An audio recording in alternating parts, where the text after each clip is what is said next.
প্রিয়জনের জন্য না খেয়ে বসে থাকার দৃশ্যগুলো ভয়ঙ্কর সুন্দর। কতটা ভালোবাসা মেশানো মুহূর্তগুলো। তিনি এগিয়ে গিয়েই ছেলের পাশে বসলেন। সে জানে এখনই ছেলে তার উপর রাগ করবে, দুটো কথাও শোনাবে। সে তো ইচ্ছে করে এমন করে। ছেলের বকাগুলো শুনলে মনে হয় তার অতি প্রিয় মানুষটা বুঝি আবার তার ছেলের রূপে ফিরে এসেছে। তারই তো প্রতিচ্ছবি দেখতে পান তিনি। নুরুল আলম সিদ্দিকীর ভাবনার মতো কোনো কাজই করল না আফিফ, বরং শান্তরূপে বলল, তুমি যেটা চাইছো সেটা আজ হবে না। ছুটি মঞ্জুর হলে তবেই এসব হবে। নুরুল আলম সিদ্দিকী উঠে পড়েন। কোনো জবাব দেয় না। তিনি নিজের ঘরে চলে যান। আফিফ তাকিয়ে থাকে বাবার চলে যাওয়ার দিকে। সে জানে মানুষটা তাদের দূরে চলে যাওয়ার কথা মনে করেই মন খারাপ করেছেন। তবে আর কতদিন এমন বন্দিদশায় থাকবে। এবার একটু প্রাণ ভরে শ্বাস নিবে যে মাকে সুন্দর কিছু মুহূর্ত উপহার দিবে। ভাবতে ভাবতেই নুরুল আলম সিদ্দিকী আগমন ঘটে। চেয়ার টেনে বসতে বসতে বলেন, 3 মাসের জন্য সম্ভব নয় আব্বু। কর্তৃপক্ষ 2 মাসের ছুটি মঞ্জুর করবে মনে হয়। তবে যে কোনো সময় ফোন মেইন আসতে পারে। জয়েন করতে হবে। তোমাকে বলেছিলাম যে এই পেশা বেছে নিও না। দেশের সেবার একবার সরকারি ভেবে নিজেকে নিয়োজিত করলে নিজের পার্সোনাল সময় বলে কিছুই থাকে না। দেশপ্রেম, দেশের মানুষের কথা চিন্তা করে প্রতিটা মুহূর্তে প্রস্তুত থাকতে হয়। কখন না যুদ্ধের ডাক আসে। বাবার কথা সত্য, যুক্তি আছে জেনেও আফিফ চুপ করে থাকে না, বরং পাল্টা যুক্তি দাঁড় করিয়ে বলে ওঠে, আমি যদি নিজেকে ভালোবাসতে না পারি, অন্য একজন রক্তে মাংসে গড়া মানুষকে কিভাবে ভালোবাসবো আব্বু? যে সরকারের কথা মতো নিজের জীবন ঝুঁকিতে রেখে এত এত মিশন কমপ্লিট করেছি, সেই সরকার যদি আমার ব্যক্তিগত সময়ের জন্য কিছুটা সময় দিতে না পারে, এমন সরকার দিয়ে আমি কি করব? এত এত পদবি, এত এত সম্মাননা দিয়ে আমার কি হবে যদি জন্মদাত্রী মাকেই ভালো রাখতে না পারি? আপনার সাথে দেশের মানুষ সবার আগে হলেও আমার কাছে আমার পরিবার আগে। স্বার্থপর দুনিয়ায় সাধারণ জনগণ ও গালি দিয়ে কথা বলতেও ভুলে না। আমরা কেন চুপ থাকবো? ভাত মাখতে থাকা হাত থেমে যায় নুরুল আলম সিদ্দিকীর। কতটা বছর সে দেশের সেবায় নিয়োজিত আছে। না নিজেকে কখনো সময় দিয়েছে, না পরিবারকে সময় দিয়েছে।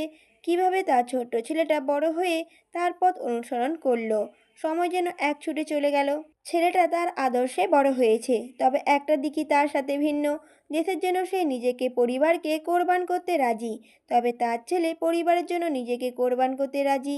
দেশের প্রতি হঠাৎ এত ক্ষোভ কেন তিনি বুঝলেন না।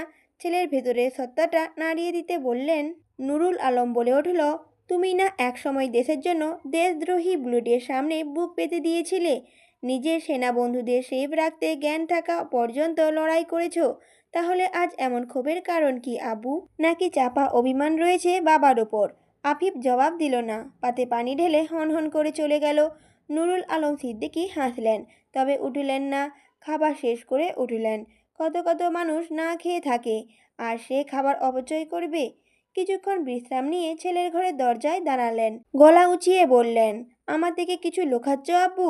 তুমি হয়তো জানো না, আমার কাছে তুমি খোলা বইয়ের মতো। যেহেতু গোপন রেখেছ, ধরে নিলাম অত্যন্ত ব্যক্তিগত বিষয়টা। নিজে থেকে বলার অপেক্ষায় রইলাম। যাই হোক, সরকার তোমাকে তোমার চাহিদা মতোই ছুটি দিয়েছে। শুধু বলবো, এমন কোনো কাজ করো না দেশের মানুষ সেনা সদস্যদের শত্রু বলে মনে করে। আবু, আমি তোমাকে বিশ্বাস করি। ইজি চেয়ারে বসে দোল খাচ্ছে আদিল। সময়টা এখন 10টার কাঁটায় পৌঁছেছে। নেত্রপল্লক বন্ধ, মুখশ্রী গম্ভীর, হাতে শোভা পাচ্ছে রিভলভার। ড্রয়িং রুম থেকে আসা এক চিলতে আলো এসে যন্ত্রটার পরে চিকচিক করছে কেমন। হুট করে কেউ দেখলে গুপ্তধন ভেবে নিশ্চিত এগিয়ে আসবে, অথচ অন্ধকারে মিশে থাকা সাপটাকে দেখবে না। না দেখাটাই হয়তো তার জীবনের চরম ভুল হবে। আগুনের লেলিহার শিখা যেমন পুড়িয়ে দেয় ভেতর পর্যন্ত, গুপ্তধনের আড়ালে থাকা সাপটাও নিজের বিষ দাঁত বসিয়ে দেবে। সারা শরীর বিষে নীল হবে, ছটফট করবে, বাঁচার আশার এদিক ওদিক ছুটাছুটি করবে। অথচ কিছুক্ষণে অতিথি হয়ে ছটফটানিটুকু অন্ধকারেই মিশে দিবে। বন্ধ চোখের পাতা উন্মুক্ত হয়। আদিল রিভলভারটা কপালে চেপে ধরে। মুখে ফুটে ওঠে অদ্ভুত এক ভয়ঙ্কর হাসি। কিছুক্ষণ রিভলভারটা কপালেই চেপে ধরে রাখে, যেন এই রিভলভারটা রিভলভার নয়, ছুরি চাপাটি তার কপালেরই এক অংশ। তারপর হুট করেই উঠে দাঁড়িয়ে রিভলভারটা প্যান্টের ভাঁজে লুকিয়ে ফেলে। শক্ত বুটের গাম্ভীর্যতা দেখিয়ে গেট পেরিয়ে বাইরে চলে যায়। অন্ধকারে লুকিয়ে থাকা সাপটার বুঝি হিংস্রতা বেড়ে গেল। কার রক্ত ঝরবে আজ? কেই বা এই ভয়ঙ্কর মানুষটার ক্রোধের অনলে পুড়বে? ধুলোবালি উড়িয়ে ডজনখানেক গাড়িকে ওভারটেক করে আদিল এসে থামে সেই সরু রাস্তাটায়। ওই যে দেখা যাচ্ছে বাড়িটা, আলো জ্বলছে। এখনো জেগে আছে নাকি? গাড়ি থেকে নামে, দুপা এগিয়ে গিয়ে আবার পিছিয়ে আসে। বাধা পড়ছে কেন? কেউ তো বাধা দেওয়ার নেই। তাহলে তার কি মন আছে যে মন সায় দিবে না? তাহলে কেন এগোতে পারছে না? শুধুমাত্র কৌতূহল? মেয়ে দুটোর মাঝে কি এমন আছে? কি এমন উদ্দেশ্য দুটো মেয়ের? কেনই বা তাকে শত্রু ভাবছে? আজ পর্যন্ত কারো কাছে শত্রুতার কারণ জানার প্রয়োজন মনে করেনি তো।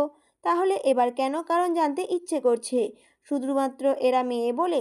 মেয়ে হয়ে এত বড় দুঃসাহস দেখিয়েছে বলে? এতগুলো প্রশ্ন, ঠিকঠাক কোনো জবাবই নেই। শুধু একটা জবাবই ক্লিয়ার, মেয়ে দুটো তার শত্রু, যাদের সময় মতো জীবন থেকে আউট না করলে তাকে পস্তাতে হবে। আর আদিল মাহমুদ কখনো পস্তাতে পারে না। কাছ থেকে কথা বলার শব্দ। আদিল ভাবনা থেকে বের হয়। সামনে তাকাতেই আফরা মীরাকে রাস্তার দিকে আসতে দেখতে পায়। একটু বিচলিত ভাব দেখা যায় না মুখশ্রীতে, বরং ক্রূর হেসে পকেট থেকে রিভলভারটা বের করে শক্ত ঘাতে ঠিক সামনে বরাবর তাক করে। জোরে নিঃশ্বাস নেয় সে। ট্রিগার চাপ দিতে গিয়েও দেয় না, নামিয়ে নেয় হাত। নিজের উপরই ক্ষোভের সৃষ্টি হয়। বাম হাত দিয়ে চুল খামচে ধরে চিৎকার করে ওঠে। আফরা মীরা দুজনেই চমকে যায়। ব্যস্ত পায়ে এগিয়ে এসে আদিলকে দেখে অবাক হয় দুজনেই। আবার ফিরে আসার কারণ বুঝতে পারে না আফরা। আফরা এগিয়ে এসে কিছু বলবে, তার আগেই আদিল পুনরায় চেষ্টা চালিয়ে আফরার বুকের বাম পাশটা রিভলভার তাক করে। আঁতকে ওঠে মীরা। তবে আফরার মুখভঙ্গিমা আগের মতোই। আদিল হাসে। মেয়েটার দম প্রচুর, তবে তার হাতে সময় কম। এবার আর টিগারে চাপ দিয়ে গড়িমড়ি করে না আদিল। বিকট শব্দ, মেয়েলি চিৎকার, পরিবেশ কেমন ভারী হয়ে আসে। অন্ধকারে উৎপেতে থাকা নিশাচর ও যেন ভয় পেয়ে যায়। কারো প্রাণ বুঝি সত্যিই গেল। গেটের আড়ালে লুকিয়ে আছে আরাপ। এতক্ষণে শহর ছেড়ে চলে যাওয়ারই কথা ছিল, তবে রাগ প্রতিশোধ স্পৃহা তাকে শহর ছাড়তে দেয়নি। প্রচণ্ড ক্ষোভ নিয়ে বাড়িটার দিকে তাকিয়ে আছে। এখনো একটা ঘরে আলো জ্বলছে। ঘুমায়নি মনে হয়। গেটের বাইরে তিনজন কনস্টেবল দণ্ডায়মান। নিশ্চিত তার পালানোর খবর পুরো শহর ছড়িয়ে গেছে। না হলে এত কড়া গার্ড টহল থাকবে কেন? অপেক্ষা করছে সে বাবার জন্য। লুকিয়ে ফোন দিয়েছিল, বলেছে তো আসবে। তবে আসছে না কেন? ধৈর্য রাখা দায় হয়ে যে পড়ছে। হাত যেন নিস্পিস করছে ভেতরে ঢুকে মেয়েটার গলা চেপে ধরতে। মন চাইছে প্রতিশোধের আগুনে জ্বালিয়ে পুড়িয়ে খাক করে দিতে। রাগে হিতাহিত জ্ঞান হারিয়ে আরাপ আড়াল থেকে বের হয়। ডান হাতে শোভা পাচ্ছে লোহার রড। মেরে ফেলার পরিকল্পনা করেই এসেছে যেন। রড হাতে ঝুরিয়ে কয়েক পা এগোতেই গাড়ির শব্দ ভেসে আসে। থেমে যায় সে। ধরা পড়ার ভয়ে এক ছুটে আড়ালে চলে যায়। খবর পেয়ে গেল কি? তাকেই খুঁজতে পুলিশ চলে এসেছে নাকি? শকুনের চোখ বের করে দেখার প্রয়াস চালায়। গাড়ির ঠিক বাড়ি থেকে কিছুটা দূরত্বে বরাবর থামে। কেউ নেমে আসে না। সময় অতিবাহিত হয়ে যায় নিজ নিয়মে। আরাপের অপেক্ষা আর শেষই হয় না। মশা আর কেমন বিদ্রোহ ঘোষণা করছে। লুকিয়ে থাকা মুশকিল। লোহার রডটা সেখানেই রেখে পিছিয়ে আসে আরাপ। কয়েক পা পেছাতে দাঁড়িয়ে পড়েছে। ঘাড়ে কারো গরম নিঃশ্বাস বাড়ি খাচ্ছে। শরীরের লোমগুলো দাঁড়িয়ে গিয়ে কাঁটা দিচ্ছে কেমন। ভয়ে গলা শুকিয়ে আসে আরাফের। পেছনে ঘুরে দেখার সাহস হয়ে ওঠে না। চিৎকার দিতে গিয়েও মুখ চেপে ধরে। নিজের ভুল সে খুব করে বুঝতে পারছে। পরে কি প্রতিশোধ নেওয়া যেত না? কেন সে রাগটাকে দমিয়ে রাখতে পারল না? নিজেকে প্রশ্ন করতে করতেই আরাপ টের পায় তার পিছনে কেউ নেই। চট করে ঘুরে দাঁড়ায়। আশেপাশে কারোর অস্তিত্বের দেখা মিলে না। স্বস্তির নিঃশ্বাস ফেলে বুকে হাত চেপে রাখে। সবটাই তার মনের ভুল। ভয় মনের মধ্যে একদম জেঁকে বসেছে। তাই হয়তো ভুলভাল দেখছে। মনকে নিজের মতো বুঝ দিয়ে সাবধানে পা ফেলে এগিয়ে যায় আরাপ। সিদ্ধান্ত, কিছুদিনের জন্য শহর ছেড়ে অন্যত্র লুকিয়ে থাকবে। পরিবেশ ধীরে ধীরে ঠান্ডা হলে আবার ফিরে আসবে সে। নিজের প্রতিশোধ নিতে ঠিকই ফিরে আসবে। বাড়িটার দিকে আরেকবার ঘুরে তাকায় আরাপ। চোখ যেন জ্বলে ওঠে। দাঁতে দাঁত চেপে বিড়বিড় করে বলে ওঠে, খুব শান্তিতে আছিস না আমাকে ফাঁসিয়ে দিয়ে? কতদিন থাকবি? 1 মাস, 2 মাস, 6 মাস, বড় জোর 1 কি 2 বছর। তারপর আমি ফিরবো। তোদের মা মেয়ের জীবন অতিষ্ঠ করতে আমি আবার ফিরবো। তোকে কলঙ্কিত করে সমাজের চোখে নিচে নামিয়ে এমন কেচ্ছা রটাবো যে তুই নিজেই আত্মহত্যা করতে চাইবি বারবার। তবে আমি তোকে এত সহজে ছেড়ে দেব না। মনের ক্ষোভ না মেটা পর্যন্ত তুই আমার বন্দিনী হয়েই থাকবি। তখন তুই বুঝবি। ভু। তারপর বলতে পারে না আর। কথা আপনা আপনি থেমে যায়। ডান হাত চলে যায় মাথার পেছন সাইডে। চোখ বড় বড় করে পেছনে দাঁড়িয়ে থাকা মানুষটাকে দেখে আরাপ, যার হাতে তারই নিয়ে আসা লোহার রড। তার রক্তেই যেন তাজা হয়ে উঠল, প্রাণ ফিরে পেল। মস্তিষ্কের নিউরনগুলো স্নায়ুকোষে ঠিকভাবে প্রভাব ফেলতে পারে না, নরম হয়ে যায় আরাফের শরীর। চিৎকার করতে নিলেই পেছন থেকে কেউ মুখ চেপে ধরে। হাঁসফাঁস করে আরাফ, নিবু নিবু চোখ দিয়ে নিজেকে ছুটানোর চেষ্টা করে, শেষমেশ পেরে ওঠে না। জ্ঞান হারিয়ে লুটিয়ে পড়ে রাস্তায়। মুখ চেপে ধরা হাতের অধিকারী মেয়েটি আকাশ সমান ক্ষোভ নিয়ে প্রচণ্ড বেগে লাথি বসায় আরাপের পেটে। কি বিশ্রী তার মুখের ভাষা! কোনো সজ্ঞানে থাকা ব্যক্তি শুনলে হয়তো তার শিরা উপশিরার রক্ত চলাচলের বেগ থেমে যাবে, যা হয়তো মস্তিষ্কে বারবার বাড়ি খাবে। এক সময় নিয়ন্ত্রণ হারিয়ে গালি প্রদানকারী লোকের উপর ঝাঁপিয়ে পড়তেও দ্বিধাবোধ করবে না। বাঙালির রক্ত বলে কথা, গরম তো থাকবেই। লোকটি উন্মাদের মতো একের পর এক আঘাত করতে থাকে। কয়েকদিনের আক্রোশ মেটাচ্ছে যেন সে। লোহার রড নিয়ে দাঁড়িয়ে থাকা লোকটি রড নিয়েই দৌড়ে যায়, সরিয়ে নিয়ে আসে সাথের জনকে। আশেপাশে তাকায়, নির্জন রাস্তা, এখানে থাকা বেশিক্ষণ সেফ হবে না। তাড়াহুড়ো করে আরাপকে মাটি থেকে তুলে বাইকের মাঝখানটায় বসিয়ে দেয়। হাওয়ার বেগে ছুটে যায় বাইক। দুজনের ঠোঁটের ভাঁজে তৃপ্তির হাসি, ঠোঁটে মুখে আশঙ্কা, তা হয়তো রক্তের স্বাদ নেওয়ার। হেলে দুলে গেট পর্যন্ত আসতেই আরাপ উদ্দিনের পা থেমে যায়। তিনজন লোক এদিক ওদিক পায়চারি করছে। বিরক্তিতে চর শব্দ করেন তিনি। এই ঝামেলাটা আবার কে নিয়ে এসেছে? সরকারে আর কাজ নেই, বের হতে দেবে কিনা সন্দেহ হচ্ছে। তবুও এগিয়ে যান। তাকে দেখেই কনস্টেবল তিনজন দাঁড়িয়ে যায়। একজন অপর নিজ ভালোভাবে দেখে বলে ওঠে, এত রাতে কোথায় যাচ্ছেন আপনি? ঘাবড়ে যান আশরাফ উদ্দিন। কি বলবে? সে তো ছোট ছেলের সাথে দেখা করতে যাচ্ছে।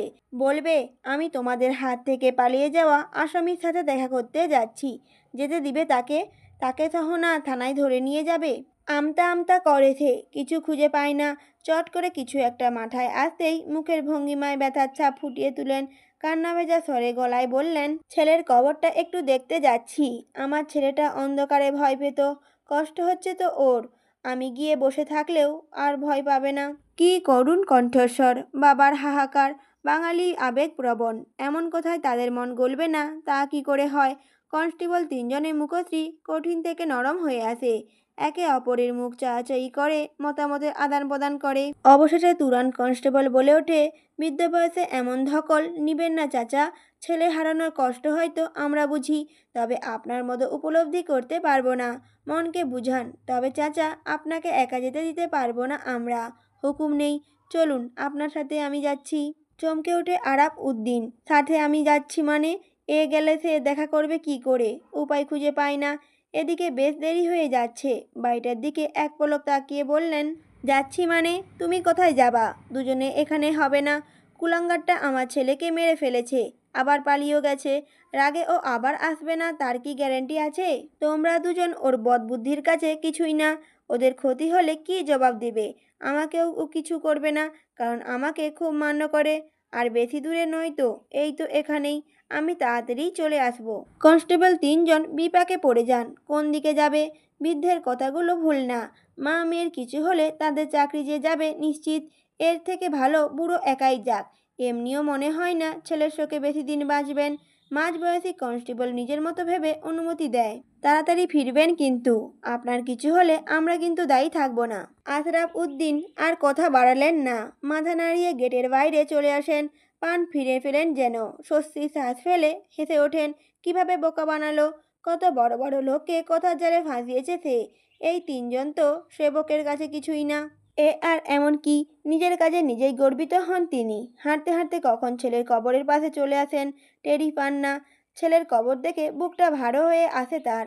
তাড়াতাড়ি চলে আসেন সেখান থেকে। যে মরে গেছে তাকে নিয়ে ভেবে লাভ নেই, যে বেঁচে আছে তাকে ভালোভাবে বাঁচাতে হবে।